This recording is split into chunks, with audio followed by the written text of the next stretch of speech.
Hello guys, good morning. So, nag-survive naman kami ng first night namin. Dito kami sa 4J Transient House, Lucena.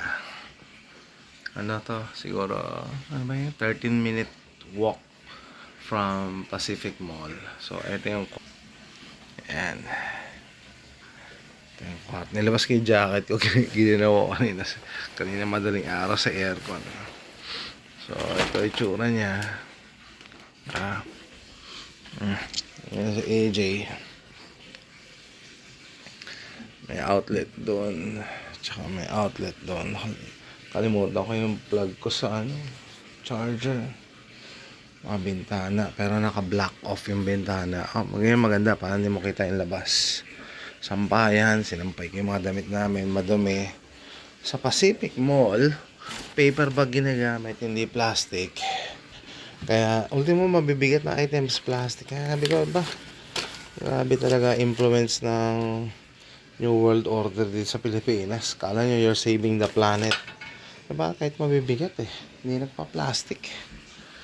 Yan. Tapos ito yung restroom. Yung paborito ko Ito paborito ko yung toilet. Walang toilet seat. Tapos ito. Parang ganda ng bucket niya. Pail. Kukunan ng tubig. Tinatanong ako ni AJ paano maliligo dyan. Sabi ko gagabit mo yung tabo. Hindi alam yung tabo Tapos sabi ko, dinemonstrate ko pa sa kanya paano niya siya tatype using na tabo Ayaw tumayo ni AJ.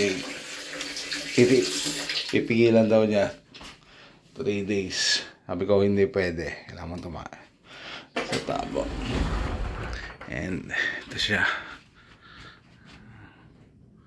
4J Transient House. Ito ang bubungal sa'yo sa labas paglabas mo. Ito yung veranda nila.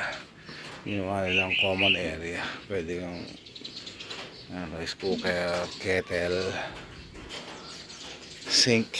Lagay sila dito. Ito siguro inumin tubig libre.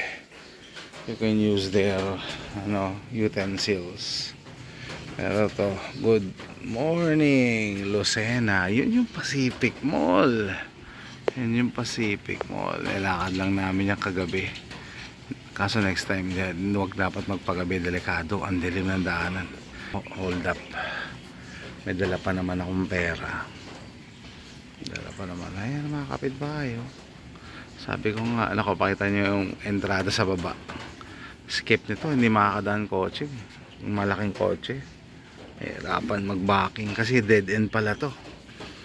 Buti nakapag-backing yung Honda City. Ako magagalit sa akin misis ko, ba't ito binok ko Sabi ko naman sa kaibigan ko para ma-experience si AJ, palagi na lang kami nag-hotel asawa. Sa yung part of the adventure. Ayan guys, so this is day 2. Day 1 bumiyahe kami, tapos nilinis yung bahay. Day 2 babalik kami sa bahay. May gustong tumingin ngayong umaga alas 8. Hindi ko alam, makapag-breakfast pa kami. Tapos magbabayad ako ng tax ng bahay sa Tayabas. Wala pa rin silang online kailangan personal ka pa rin magbayad. Tapos lunch, Lokban, nagyayaya sa akin yung isa sa mga subscribers ko, mag lunch daw kami sa bahay nila. So tara, base na.